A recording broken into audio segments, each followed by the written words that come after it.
nggak ada orang.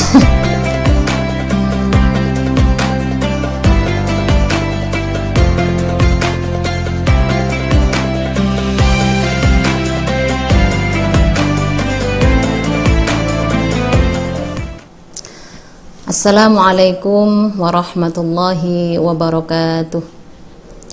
Bismillah, alhamdulillah, wassalatu wassalamu ala rasulillah Sayyidina wa maulana Muhammad ibn Abdillah wa ala alihi wa sahbihi wa mawalah. La hawla wa la quwwata illa billah, amma ba'du.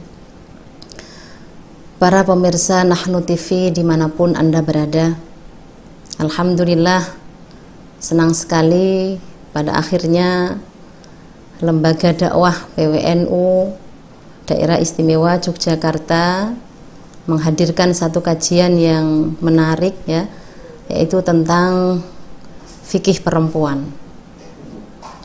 Dan pada kesempatan malam hari ini akan kita kaji bersama, yaitu tentang sebuah kitab yang berjudul Al-Ibanah wal Ifadah ala Ahkamil Haidi wan Nifasi wal Istihadati ala Madhahibi Imam Syafi'i.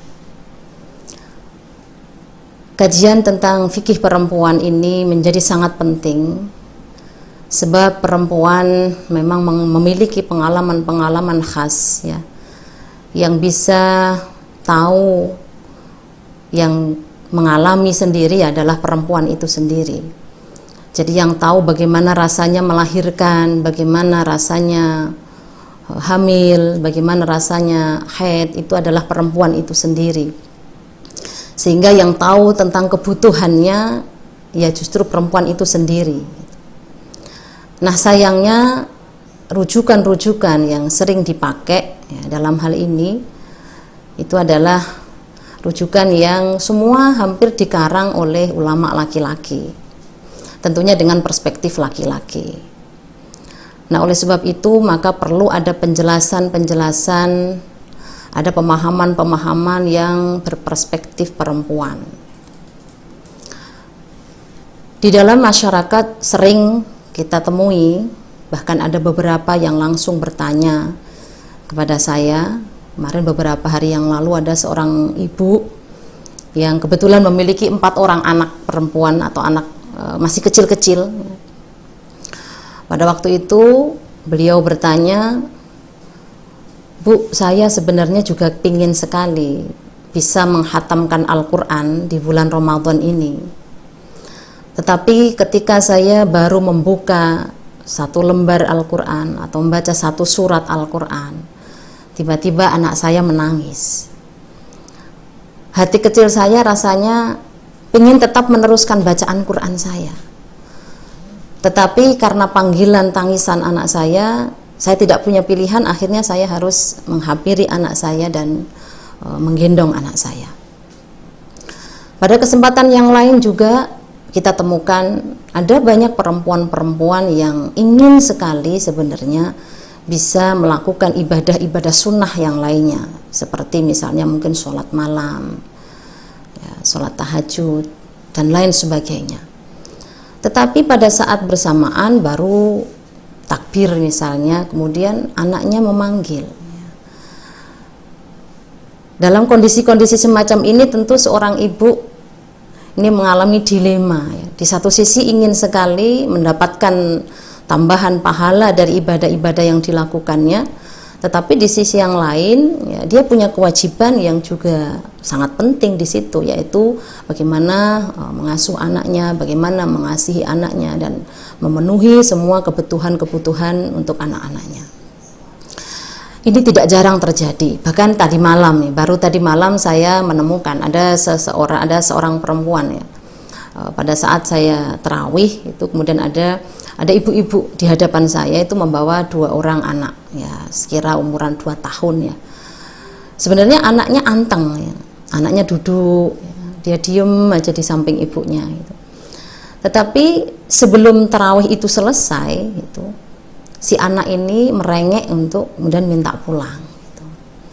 ya hati si ibu ini juga sebenarnya galau gitu, rasanya pengen ikut sampai selesai salat tarawih, tetapi karena anaknya kemudian mengantuk gitu ya, akhirnya dia memutuskan untuk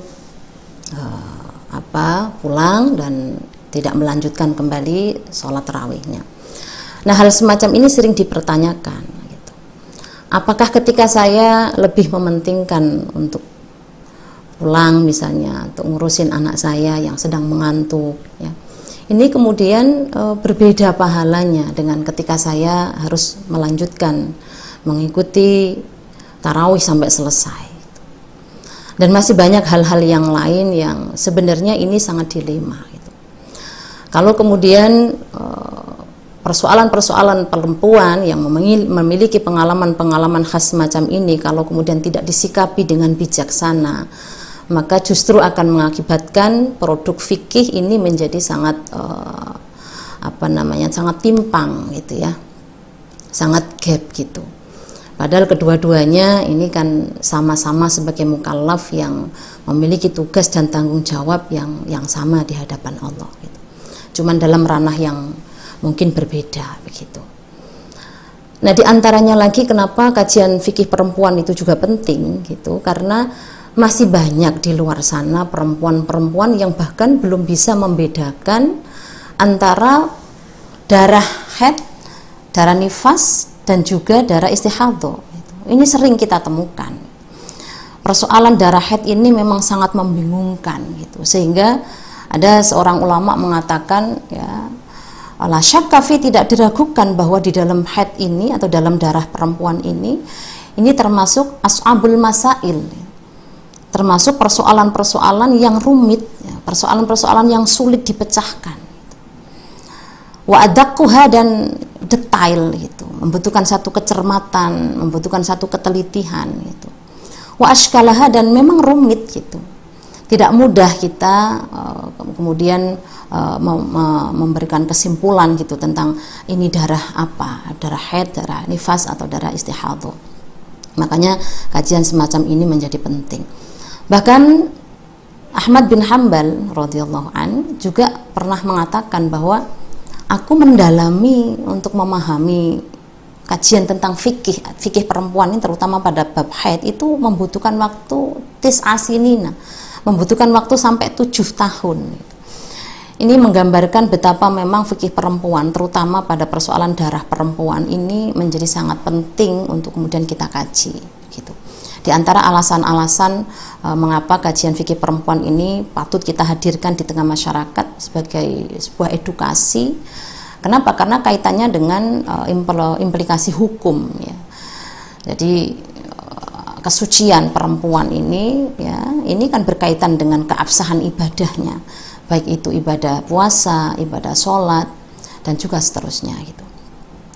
Nah, ditambah lagi persoalan-persoalan yang juga penting adalah bagaimana kita menginterpretasikan kembali tentang ayat-ayat fikih, tentang ayat-ayat haid misalnya.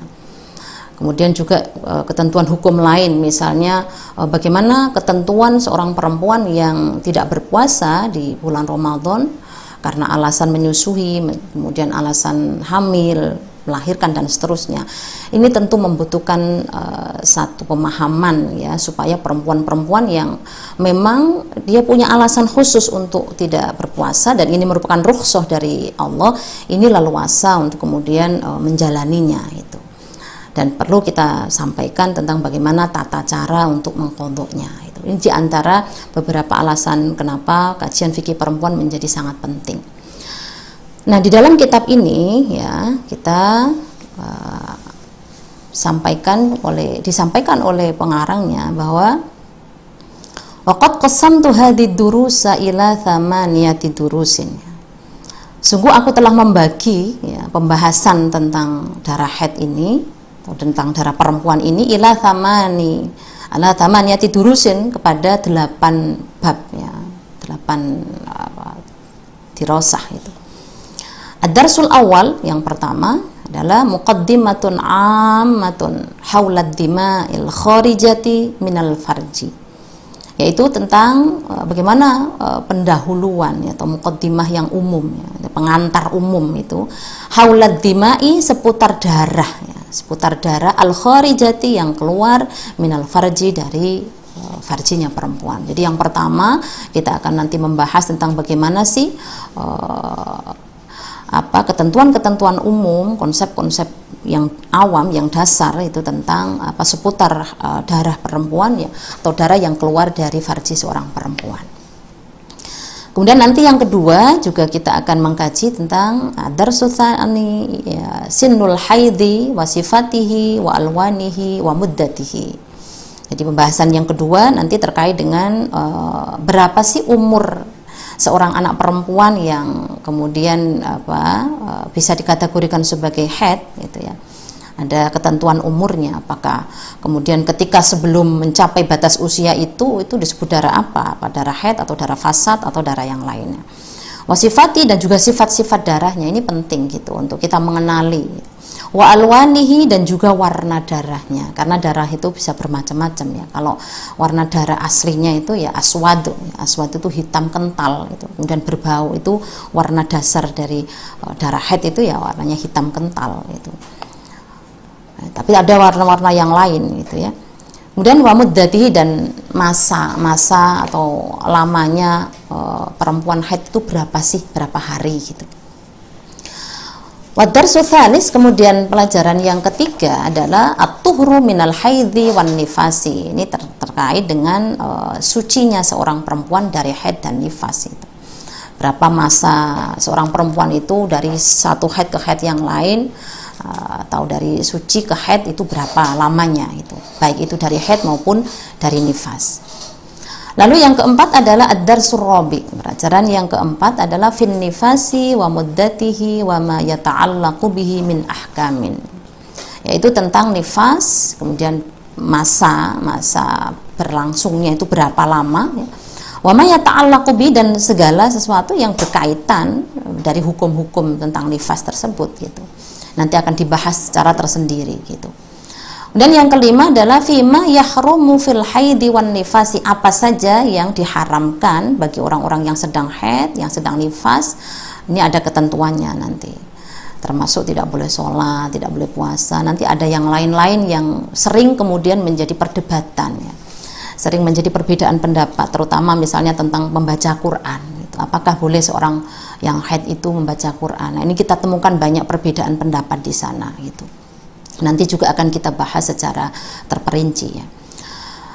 Wadarsus sadis, kemudian pelajaran yang keenam, nanti kita akan belajar juga, mengkaji juga tentang at-ta'rifu bil mustahadati wa ma yalzamuha, tentang apa sih definisi atau ta'rif dari perempuan yang istihadhah itu apa, wa ma yalzamuha, dan sesuatu yang melekat di dalamnya, ketentuan-ketentuannya itu apa.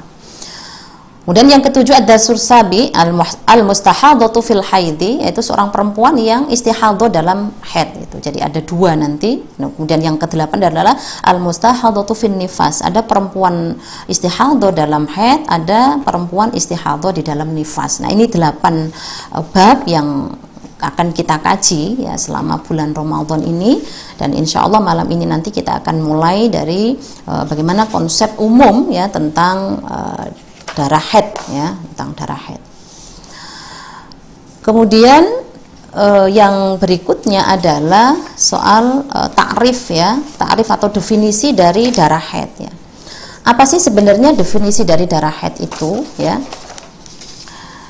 Di dalam kitab ini disebutkan bahwa ta'rif daripada haid itu adalah damul haidi syar'an ya, definisi darah haid menurut syara' huwa damun, yaitu darah jibillatun ya, yang normal ya, darah yang normal, yakhruju, yang keluar min aqsa rahimil mar'ati, dari pangkal rahimnya perempuan ya. Jadi darah haid itu adalah darah yang normal ya, darah yang alamiah yang keluar dari pangkal rahimnya perempuan ala sabili sihhati, karena dia sehat ya, sehat, tidak karena dia sakit gitu ya. Min ghairi sababin, bukan karena sebab ya, bukan karena disebabkan luka, atau karena sesuatu hal ya, tetapi memang benar-benar dalam kondisi normal, dalam kondisi sehat ya, tapi kemudian mengeluarkan darah itu.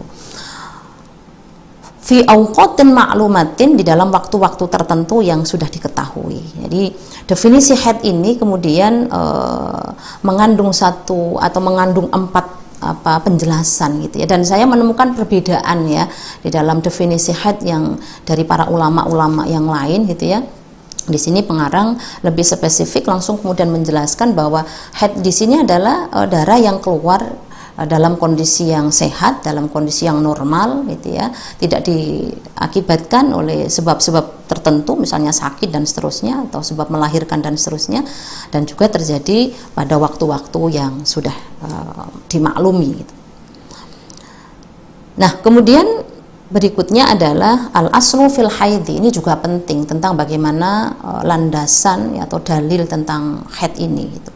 Kita temukan di dalam Al-Qur'an tegas ya, dalam surat Al-Baqarah itu ayat 222 dikatakan, Bismillahirrahmanirrahim, wa yas'alunaka 'anil mahid qul huwa adza fa'tazilun nisaa fil mahid wa la taqrabuhunna hatta yathurna fa idza tatahharna fa'tuhunna min haitsu amarakumullah innallaha yuhibbut tawwabina wa yuhibbul mutatahhirin.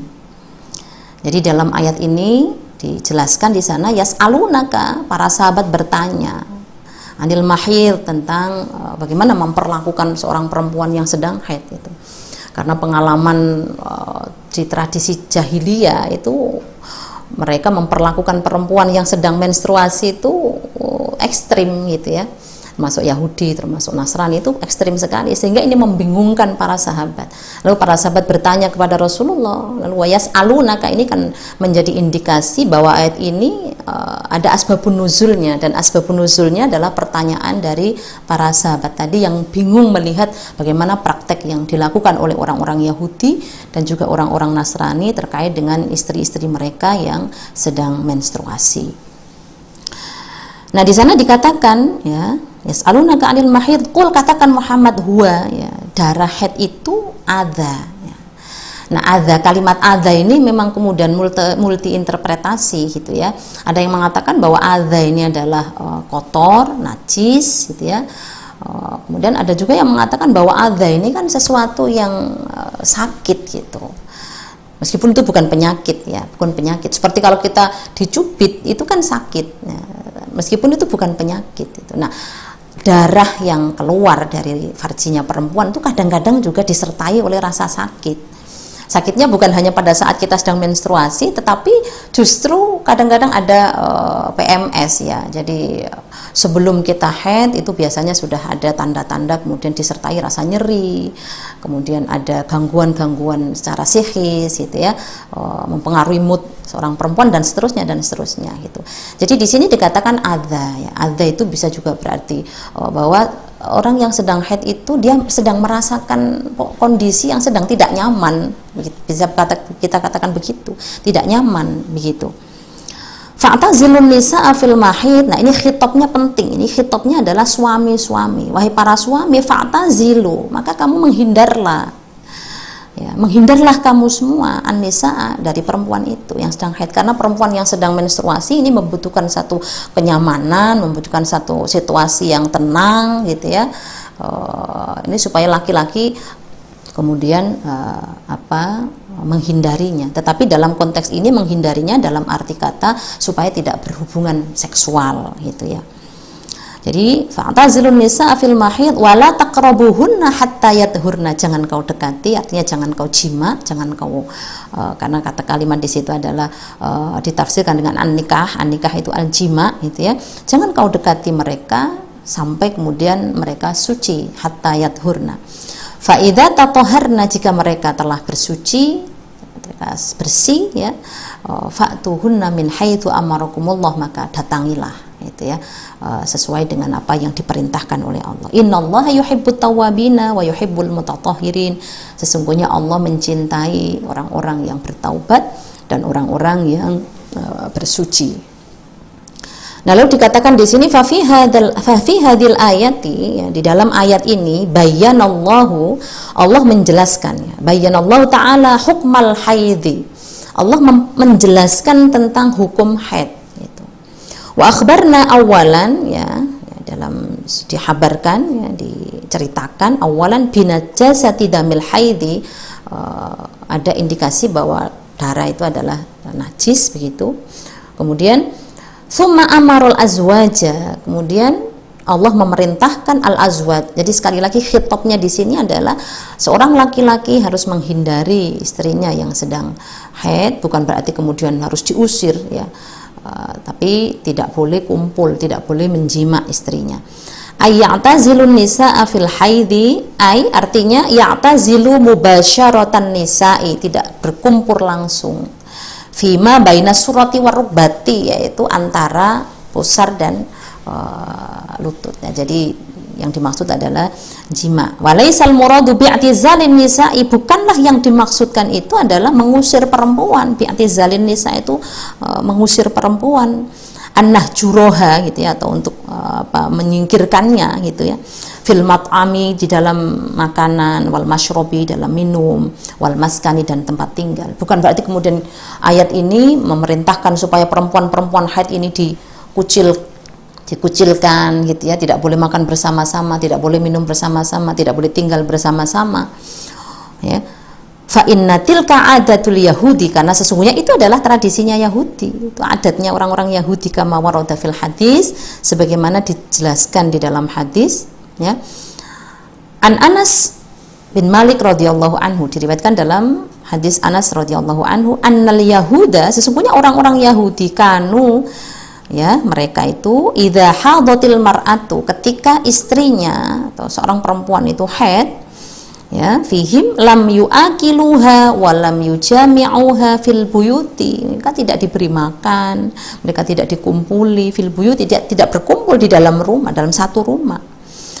Fasa'ala, maka kemudian bertanya ashabun nabi, para sahabat kemudian bertanya an-nabiy sallallahu alaihi wasallam, kepada Nabi sallallahu alaihi wasallam.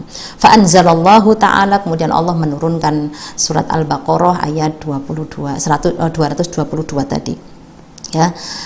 Nah, kemudian ila akhiril ayati faqala Rasulullah sallallahu alaihi wasallam, lalu kemudian di akhir ayat itu sebagai rangkaian dalam asbabun nuzulnya, lalu Rasulullah menyampaikan isna'u kulla syai'in illan nikah, ya, lakukanlah apa saja, ya, kecuali nikah. Nah, an-nikah di sini adalah al-jima, ya, dimaksud adalah al-wat'i atau al-jima. Nah, di sini saya kira tegas, ya, bagaimana kita diberikan satu penjelasan yang gamblang sekali dalam Al-Qur'an, bahwa sesungguhnya perempuan yang sedang haid itu adalah sedang mengalami sesuatu yang sedang tidak nyaman. Maka tugas suami adalah bagaimana memastikan istrinya ini nyaman gitu. Tidak boleh justru dibebani oleh hal-hal yang menjadikan perempuan justru merasa tambah sakit gitu. Ya, nah ini bisa dimaknai secara luas, ya. Misalnya kalau kita maaf ya, suami-suami melihat istrinya sedang menstruasi, ya, ditanya itu apa, butuh apa, misalnya begitu, ya. Kalau perlu dibikinkan apa, air hangat, misalnya seperti itu. Bukan justru malah kita, kalau biasanya mungkin laki-laki dilayani itu ya, dibuatkan kopi, kemudian suatu ketika istrinya sedang haid lalu tidak buat kopi, kemudian dia memaksa, kenapa nggak buat kopi, dan seterusnya dan seterusnya. Nah, ini yang perlu disadarkan kepada para suami-suami di sana gitu, bahwa perhatikan istrimu, sayangi istrimu, terutama di saat-saat mereka sedang membutuhkan kenyamanan, nah, terutama kenyamanan dari sekelilingnya termasuk suaminya itu tadi. Jadi kalau biasanya suami istrinya yang membuatkan, ya sesekali laki-laki juga harus bisa melayani dirinya sendiri gitu ya, atau bahkan melayani istrinya gantian begitu, apa yang sedang dibutuhkan itu, supaya suaminya istrinya menjadi lebih tenang. Nah, itu. Kemudian yang kedua adalah wa an Aisyah radhiyallahu anha qalat, ya, dari sahabat Aisyah istri Rasulullah SAW berkata, kuntu asyrabu wa ana haidun. Ini satu kisah nyata, ya, ini satu pengalaman yang dialami oleh istri Nabi, yaitu Aisyah. Kuntu asyrabu, aku meminum minuman, wa ana haidun, sedangkan aku sedang haid, thumma unawilu Tsumma unawiluhu, Nabi kemudian aku serahkan itu kepada Nabi, ya, minuman tadi. Fayadha'u fahu, kemudian Nabi meletakkan gelas minumnya tadi di bibirnya Nabi, ala maudhi'in, pas di tempat di mana Aisyah tadi minum itu. Jadi bekas bibirnya Aisyah ini kemudian diletakkanlah di situ bibirnya Rasulullah. Ya, kemudian fiya, ya, jadi fayadha'u fahu ala maudhi'in fiya, itu maksudnya itu tadi gitu. Jadi meletakkan bibirnya Rasulullah pas di bekas bibirnya Aisyah tadi. Fayashrabu, kemudian Nabi meminum minuman itu. Kemudian wa ta'arraqu, ya, wa ta'arraqul arqa, dan kemudian Siti Aisyah juga pernah memakan satu daging gitu ya, memakan daging. Dikatakan di sini ata'arraqu itu memakan daging, ya. Al-arqu itu atau al-irqu itu memakan daging yang berserat-serat itu menggunakan giginya. Ini diceritakan seperti itu. Wa ana haidun, sedangkan aku sedang haid.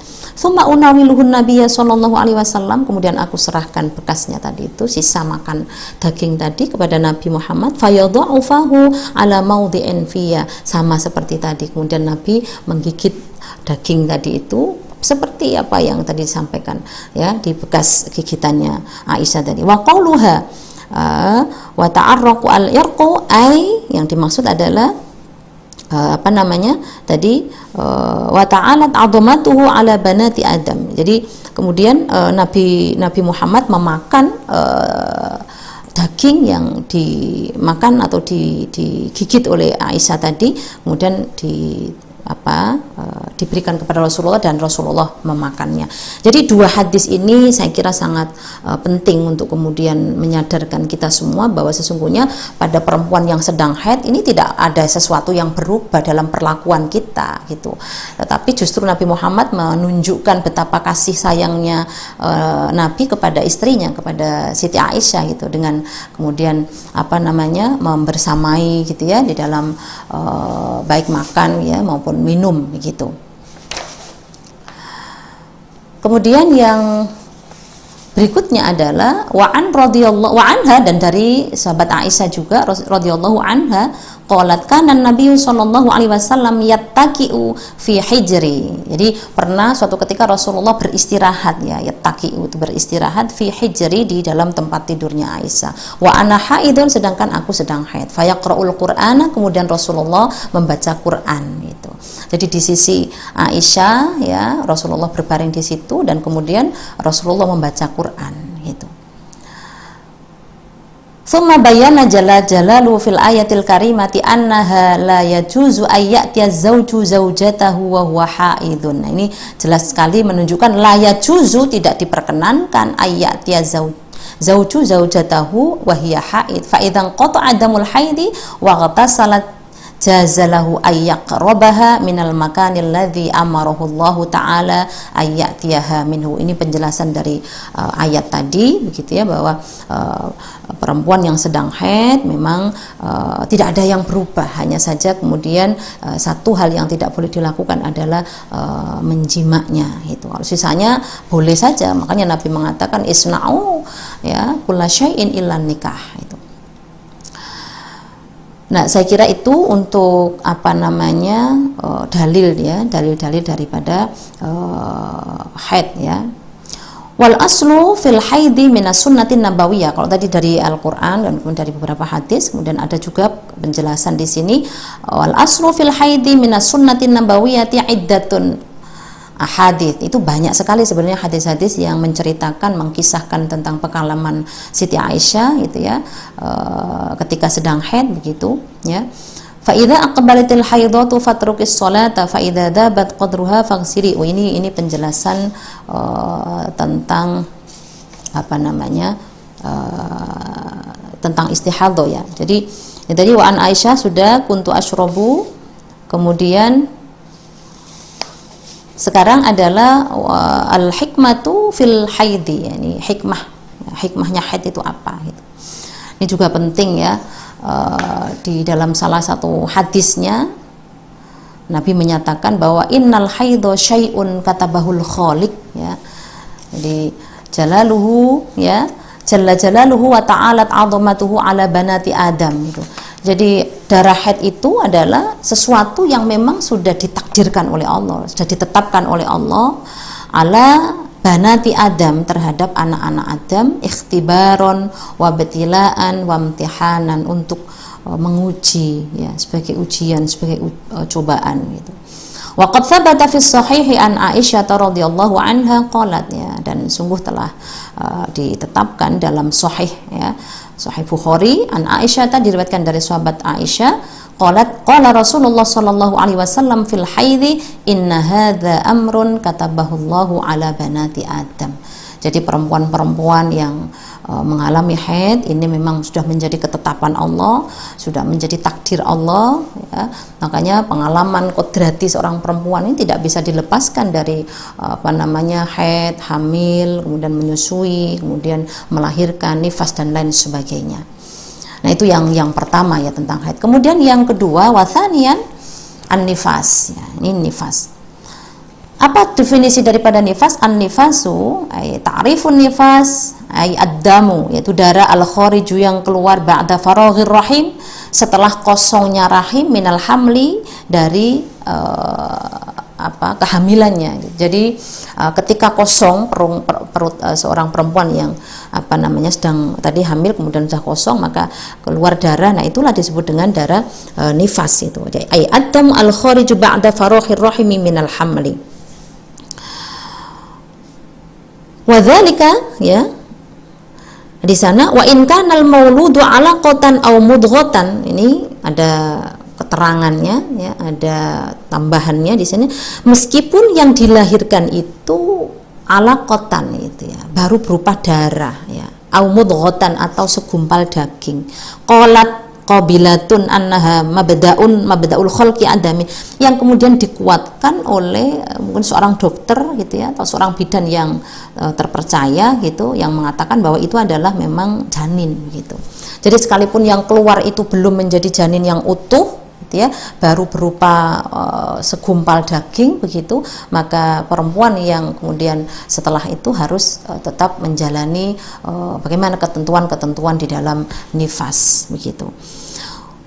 Wa yakfi ikhbaru qabilihi wahidatan, meskipun yang menyatakan bahwa ini adalah calon janin itu hanya satu orang, itu sudah cukup menjadi bukti dan menjadi alasan bahwa perempuan yang setelah mengeluarkannya tadi harus kemudian terkena hukum nifas, begitu. Wala budda fid dami al-madhkuri hatta yakuna nifasan ay yakuna kharijan ba'dal wiladati ay qabla madhiyin ahadul lahmi minal irqi bi asnani, ya. Jadi tadi keterangannya, ya, bahwa apapun yang keluar dari rahim perempuan setelah dinyatakan bahwa itu adalah memang janin atau calon janin, itu maka tetap itu berlaku hukum nifas bagi perempuan tadi.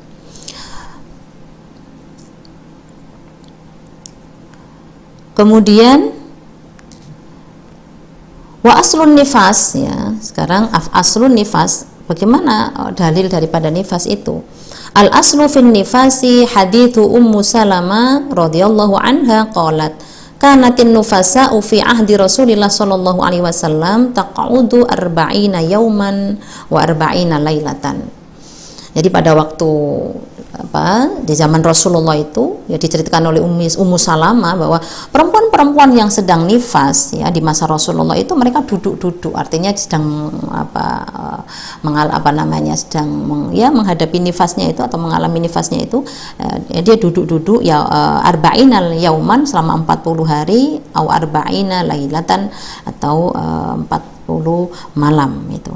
Fafi hadal hadithi, dan di dalam hadis ini dalilun, ada dalil, menjadi bukti li ghalibin nufasa'i, bagi umumnya orang yang sedang nifas itu memang rata-rata itu, ya, pada umumnya adalah 40 hari. Ini dalil, ya, ini dalil tentang lamanya haid, nifas itu. Nah, berapa sih jumlah atau durasi minimalnya? Kalau durasi minimalnya nifas itu, ya, sebentar aja, itu beda kalau dengan haid, ya, meskipun nanti kita akan jelaskan di belakang itu. Nah, sedangkan maksimalnya untuk yang nifas itu adalah 60 hari, ya, itu. Nah, ini yang paling penting yang berikutnya ini adalah wathalithan istihadhah, ay al istihadhah, tentang istihadhah. Banyak sekali perempuan-perempuan yang justru bingung gitu ya ketika sedang menghadapi istihadhah. Kalau soal menstruasi mungkin sudah terbiasa, tetapi karena istihadhah ini berkaitan dengan perubahan-perubahan hormon dalam dirinya, atau mungkin ada gangguan-gangguan di dalam tubuhnya yang sehingga kemudian menyebabkan perempuan ini yang biasanya keluar darah cuman seminggu itu bisa jadi lebih dari seminggu, bisa 10 hari, bisa sekian hari. Nah, ini kan yang kemudian menjadi kebingungan yang dialami oleh perempuan-perempuan. Makanya penting untuk kita sampaikan. Nah, apa sebenarnya definisi dari istihadhah? Al istihadhatu damun, yaitu darah yakhruju yang keluar min adnar rahim. Nah, ini bedanya sama yang haid tadi. Kalau tadi haid tadi adalah aqsar rahim, dari pangkalnya rahim, sementara kalau istihadhah itu dari tengah-tengahnya, dari pembuluh darahnya itu, dari saluran darahnya itu. Min adna rahim fi ghairi ayyamil haidi, di luar dari hari-hari yang biasanya haid, wan nifasi, dan nifas. Itu adalah definisi dari istihadhah. Lalu dijelaskan di sini syarhut ta'rif ad-damu tsalits wal akhiru minad dima'il kharijati minal farji huwa damul istihadhah. Jadi darah yang ketiga wal akhir dan yang terakhir, karena tidak ada la arba'ah, tidak ada yang keempat. Jadi darah yang keluar dari perempuan itu hanya ada 3. Yang pertama adalah haid, kemudian yang kedua adalah nifas, lalu yang ketiga adalah istihadhah. La arba'ah, tidak ada yang keempat. Itu. Wa yuqalu lahu damu fasadin aidon. Dikatakan juga bahwa darah istihadhah itu ada darah fasad, itu darah rusak itu. Wa huwa damun yakhruju min adnar rahim bi khilafil haidi, ya, bukan karena haid atau keluarnya di luar waktu-waktu haid. Fa innahu yakhruju min aqsar rahim wa yakhruju min ghairi ayyamil haidi wan nifasi, ay anna damal istihadhati huwa ma ada damil haidi wan nifasi. Jadi darah istihadhah adalah bukan darah haid dan juga bukan darah istihadhah. Wa makna dzalika anna kulla damin, ya, dengan demikian maka setiap darah lam nahkum alaihi bi annahu damu haidin wa lam nahkum alaihi bi annahu damu nifasin fa innahu yakunu damu istihadhatin. Jadi kalau itu bukan kita hukumi sebagai darah haid, bukan juga kita hukumi sebagai darah nifas, maka dia adalah darah istihadhah. Tajib wajib lahu, ya, bagi perempuan, ya, al ahkam, hukum-hukum allati sayati dzikruha. Nanti bagi perempuan yang sedang istihadhah ini terkena hukum-hukum yang tersendiri nanti, dan ini akan lebih detail lagi nanti di episode berikutnya, ya, atau di bab-bab berikutnya. Lalu yang berikutnya adalah al-aslu al-istihadhah. Ini kita pahami terlebih dahulu bagaimana dalil atau asal penjelasan tentang istihadhah itu seperti apa, supaya kita tidak bingung. Itu bagaimana sih dalil hadisnya, ya, tentang perempuan yang istihadhah, dan bagaimana pendapat Rasul atau bagaimana sikap Rasulullah ketika ada sahabat-sahabat perempuan yang mengalami istihadhah gitu. Al-aslu fil istihadhati ay aslu fi ahkamil istihadhati iddatu ahadits. Jadi sebenarnya ada banyak sekali, ada sejumlah hadis-hadis yang menjelaskan tentang hukum atau ketentuan istihadhah. Al-awwalu, yang pertama, an Fatimah binti Abi Hubaysh, ya, dari Fatimah binti Abi Hubaysh, annaha kanat tustahadhu, bahwa sesungguhnya Fatimah binti Hubaysh ini sedang istihadhah. Faqala lahan Nabi sallallahu alaihi wasallam, kemudian berkatalah Rasulullah kepada Fatimah tadi, idza kana damul haidhi fa innahu damun aswadun yu'rafu. Nah, ini jika darah haid, ya, jika itu darah haid maka warnanya damun aswadu, warnanya hitam, yu'rafu, yang sudah dikenali. Karena di definisi haid di pada ulama-ulama yang lain itu adalah darah yang keluar disertai rasa panas itu, dan ada sifatnya memang panas. Ya, sebagai perempuan yang sudah biasa mengalami haid pasti kerasa kalau kemudian waktu mengeluarkan darah haid itu agak ada rasa-rasa hangat begitu gitu. Dan itu artinya darah yang sudah diketahui, meskipun belum melihat. Biasanya perempuan peka kalau sudah waktunya haid kemudian ada keluar darah, itu biasanya agak hangatnya itu. Idza kana dzalika, jika kamu menemukan itu, merasakan keluar darah disertai dengan tadi ya warna hitam pekat atau kemudian disertai dengan rasa hangat itu, fa amsiki, maka tinggalkanlah anis sholati, sholat itu, maka jangan sholat kalau kamu sedang haid gitu. Fa idza kanatil akharu, tapi jika kamu merasakan keluar dari yang lainnya, artinya tidak seperti ciri-ciri haid yang kita sebutkan tadi gitu ya, fayatawaddoi, maka berwudulah, wasolli, dan sholatlah, fa innama huwa irqun, karena sesungguhnya darah yang keluar itu adalah dihukumi sama seperti hadas ya, atau keringat gitu. Nah ini penting ya, ini penting sebab memang hukum istihadhah ini kadang-kadang tidak sesederhana yang kita bayangkan ya. Banyak sekali perempuan-perempuan yang mengalami situasi yang sulit ya, terutama ketika tidak di dalam rumah. Ketika perempuan-perempuan ini sedang dalam mungkin perjalanan atau mungkin dalam tempat kerjanya gitu ya. Ini kan ada ketentuan-ketentuan hukum, terutama dalam kondisi bagaimana menjalankan sholatnya sedangkan dia sedang tadi mengalami keluar darah terus-menerus semacam itu.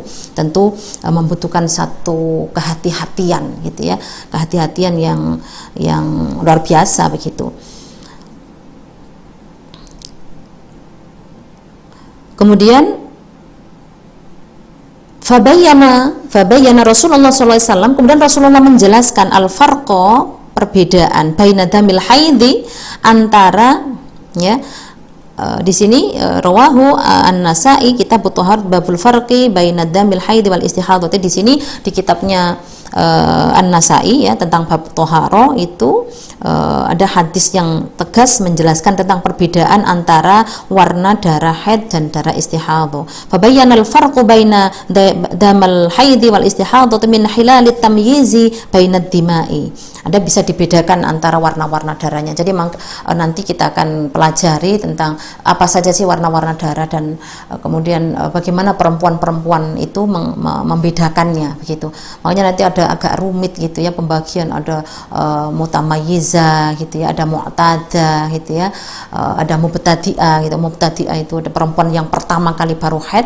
Dia kalau mu'tada itu yang sudah pernah haid dan bisa membedakan, atau yang mumayyiza, ada yang ghairu mumayyiza yang tidak bisa membedakan darahnya. Tetapi ada juga yang mutahayyirah, yang bingung gitu. Meskipun sudah berkali-kali haid mu'tada, tetapi bisa juga mengalami kebingungan, yaitu mutahayyirah. Nah, ini nanti ada hukum tersendiri di situ. Itu. Fadamul istihadhati, adapun darah istihadhah yughayyiru damal haidi, itu berubah dari darah haid ya, atau berbeda juga dari darah haid. Wa damul istihadhati yakhruju min irqin, tadi ya, keluar dari itu saluran tadi rahim perempuan tadi, di tengah-tengah rahim perempuan tadi itu.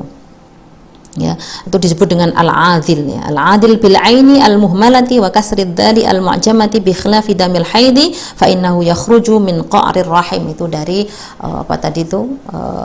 tengah rahim ya, bukan dari pangkalnya gitu. Itu hadis yang pertama. Kemudian hadis yang kedua, kita nanti perhatikan perbedaannya. Jadi ketentuan-ketentuan seperti apa yang dikenalkan oleh Rasulullah supaya kita punya pijakan yang kuat tentang bagaimana mensikapi jika kita mengalami keluar darah istihadhah. Atsani an Aisyah, dari Aisyah radhiyallahu anha qalat, ja'at Fatimah bintu Abi Hubaysh ya. Datang Fatimah binti Abi Hubaysh ila Nabi sallallahu alaihi wasallam wa qalat, kemudian berkata, ya Rasulullah, wahai Rasulullah, ini sesungguhnya aku imro'atun, yaitu perempuan ustahadu yang sedang haid, fala atharu, maka apakah aku tidak suci ya, tidak bersuci gitu. Afada'u sholata, apakah aku kemudian meninggalkan sholat ini, aku sedang istihadhah, tapi apakah kemudian aku boleh suci atau boleh meninggalkan sholat gitu. Kemudian faqala Rasulullah sallallahu alaihi wasallam, lalu Rasulullah bersabda, la innama dzalika irqun, oh tidak, itu kalau itu darah istihadhah maka itu adalah darah yang yang keluar dari tadi ya, bukan pangkal rahim tadi. Walaisa bil haidati, bukan sebab haid. Fa idza aqbalatil haidu, jika telah berlalu haid itu, fatruki, maka tinggalkanlah ya as-sholata, tinggalkanlah sholat. Fa idza dzaba, kemudian jika dzaba qadruha, jika durasi waktunya itu sudah selesai. Jadi biasanya kalau kita haidnya 7 hari, kemudian durasi 7 hari itu sudah selesai, seperti kebiasaan kita, faghsili maka mandilah, faghsili maka cucilah atau bersihkanlah anki darimu ad-dama, darah tadi gitu. Jadi kalau masih terus keluar sementara kamu sudah biasanya keluarnya selama 7 hari, maka sisanya itu ya sudah kamu bersihkan saja dan kamu berwudulah, wasolli dan sholatlah. Nah, ini menjadi satu ketetapan hukum tentang bagaimana orang yang sedang istihadhah itu ketika sudah berlalu masa atau durasi menstruasinya yang biasa dialaminya gitu ya, maka dia harus segera membersihkan darah haidnya, lalu kemudian dia berwudu dan dia harus segera melakukan sholat.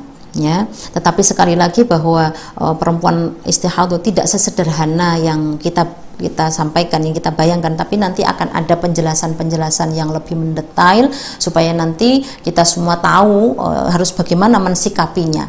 Apalagi ketika perempuan-perempuan yang mungkin sudah usia 40 mungkin ya, yang sudah mengalami perubahan-perubahan siklus menstruasinya, ini juga harus diperhatikan dan harus berhati-hati. Itu jangan sampai kemudian kita salah mensikapinya, yang seharusnya kita sudah suci lalu kita masih menganggap masih keluar darah dan tidak sholat. Nah, ini kan kemudian berbahaya begitu ya. Jadi harus perlu kita pahami supaya kita juga tidak melanggar syariat daripada Allah Subhanahu wa taala.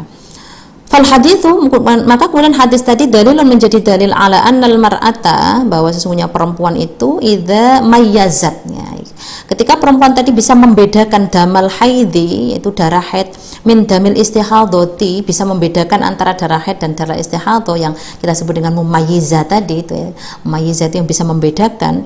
Ta'uddu yang biasa ya, damal haidi yang ta'uddu itu dia sudah biasa mengalami yang dia hitung sebagai darah haid ya, wa ta'malu ala iqbalihi wa idbarihi fa idzan qada qadruhu, jika sudah berlalu masa durasi kebiasaannya itu ightasalat, maka kemudian mencuci atau membersihkannya anhu dari darah tadi. Tsumma shara hukmu damil istihadhati, kemudian menjadi hukum darah istihadhah hukmal hadasi, seperti hukumnya hadas itu. Jadi ketika mau sholat cukup dengan dibasuh dan kemudian wudhu dan selesai itu. Jadi hukumnya istihadhah ini diserupakan dengan hukmul hadas, sama seperti perempuan yang sedang hadas ya. Fatawadha'u, maka kemudian berwudhu likulli sholatin, setiap mau sholat ya, kama sayati tafsiluhu, sebagaimana yang akan dijelaskan nanti begitu. Idza arafta ma taqaddama fa'lam anna ad-damal kharija minal farji la yakhlu illa ayyakuna wahidan min hadhihi thalatha. Jadi dari yang kita sudah jelaskan tadi, kemudian kita ketahui ya, fa'lam anna ad-dama, bahwa sesungguhnya darah yang keluar dari farjinya perempuan itu la yakhlu, tidak ada illa ayyakuna wahidan, kecuali salah satu min ahadi thalathati, dari ketiga darah tadi. Kalau dia fa imma ayyakuna dama haidin, ada kalanya dia darah haid, au nifasin atau darah nifas, au istihadhatin atau darah istihadhah. Jadi setelah penjelasan tadi minimal kita bisa membedakan ya, mana darah istihadhah, mana darah haid dan mana darah nifas. Nah, ini penutup ya untuk kajian pada malam hari ini. Ada tambahan khotimatun fi hukmi rutubatil farji. Jadi perempuan itu juga tidak hanya mengeluarkan darah sebenarnya, tetapi ada juga yang disebut dengan cairan kewanitaan. Nah, ini sering meragukan gitu ya. Saya sering juga ditanya oleh perempuan-perempuan di luar sana yang kemudian bertanya, saya sering sekali ketika di dalam perjalanan atau mungkin di dalam pekerjaan gitu ya, lalu tiba-tiba ada keluar cairan di kewanitaannya itu, lalu bingung apakah ini madhi ataukah ini suci misalnya begitu, karena madhi itu kan najis gitu ya, sehingga kadang-kadang orang nggak bisa membedakan apakah yang keluar ini madhi, yang keluar dari pangkal rahim ya, sama seperti darah haid tadi, atau hanya cairan biasa saja atau disebut dengan rutubatul farji gitu, basah, yang sifatnya basah. Nah, ini penting gitu, bagaimana ketentuannya ketika kita sedang atau di dalam perjalanan misalnya kemudian menemukan itu, apakah kita kemudian meninggalkan sholat dan meyakini bahwa itu adalah najis atau seperti apa. Nah, ini di sini penting disampaikan ya. Khotimatun fi hukmi rutubatil farji, di dalam hukumnya cairan kewanitaan tadi. mimma yanzilu minal farji wa laysa daman ma yusamma birutubatil farji. Ada sebagian yang dikeluarkan perempuan ya, dari farjinya itu bukan darah tetapi yang disebut dengan rutubatul farji. Wahia, apa itu yang disebut dengan rutubatul farji? Maun, yaitu air, abiyadu, yang berwarna putih gitu ya, mutaraddidatun atau mutaraddidun gitu ya, yang kadang-kadang keruh gitu ya. Walaysa bainal madhi wal arqi atau wal irqi ya, antara madi atau wadi gitu ya, atau pokoknya warnanya bening begitu ya, warnanya bening. Wa yutasa'alu anha, kemudian dipertanyakan, hal hiya tahiratun am najisatun, apakah yang keluar tadi itu cairan air tadi bening itu najis atau suci itu. Fal khurujuha yang qudul wudu'a, atau apakah ketika seseorang mengeluarkan itu yang kudu menjadi batal wudu'ahu atau wudunya itu ya, amla atau tidak.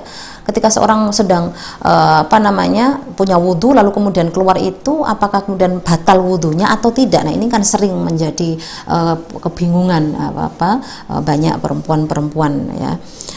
Wa khulasatu hukmiha, ya, untuk menjelaskan ringkasnya dari hukum tadi rutubatul farji, annaha in kharajat min dhahiri, ya, minadh-dhahiri falaysat binajisatin. Jika itu keluar dari luar farji ya, dari luar farji itu yang artinya yang biasa kita basuh pada waktu apa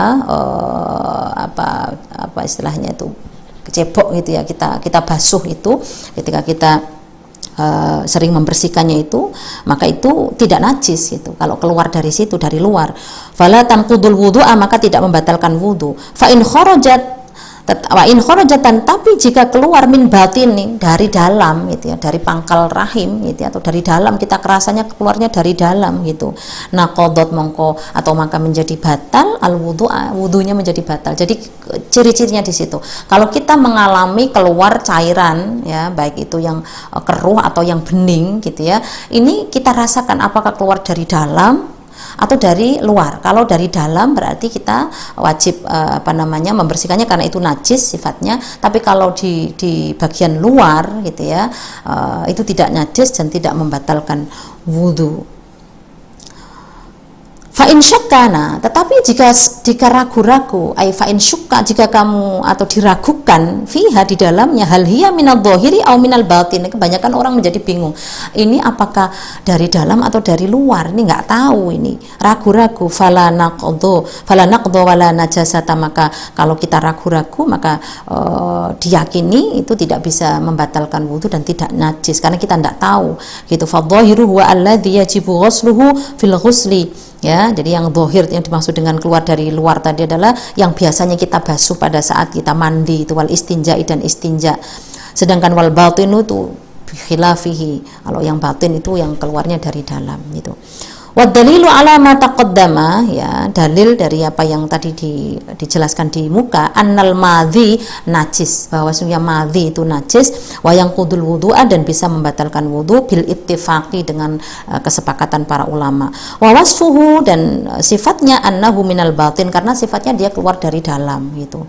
Fa idza kanat rutubatu minal batin fahiya kal madhi, tapi jika cairan tadi cairan putih atau yang bening tadi itu keluar dari dalam, kal madhi, seperti madhi. Wa in kanat minadh-dhahiri faqad asbahatil araqu, tapi jika itu keluar dari bagian luar ya, yang biasa kita bersihkan pada saat istinja itu, faqad asbahatil araqu, maka dia menyerupai keringat gitu, menyerupai keringat. Jadi wal araku, dan keringat itu tahirun, suci, wala yang qudul wudu'a, dan tidak membatalkan wudu. Wa fi halati syakki, tapi jika dalam keadaan kita syak, mamang, ragu-ragu, fa innal yaqina la yuzalu bisyak, kita terapkan kaidah al yaqinu la yuzalu bisyak, bahwa keyakinan itu tidak bisa dirubah oleh keraguan-raguan atau dihilangkan oleh keraguan-raguan. Li annal asla at-taharatu, karena sesungguhnya asalnya adalah suci. Wal aslu adamun naqdi, dan asalnya tidaklah rusak wudunya. Nah, ini dulu saya kira apa yang bisa kita sampaikan terkait dengan kajian malam hari ini. Kita akan lanjutkan kembali insya Allah pada hari-hari berikutnya, dan mudah-mudahan bermanfaat. Wabillahi taufiq wal hidayah. Wassalamualaikum warahmatullahi wabarakatuh.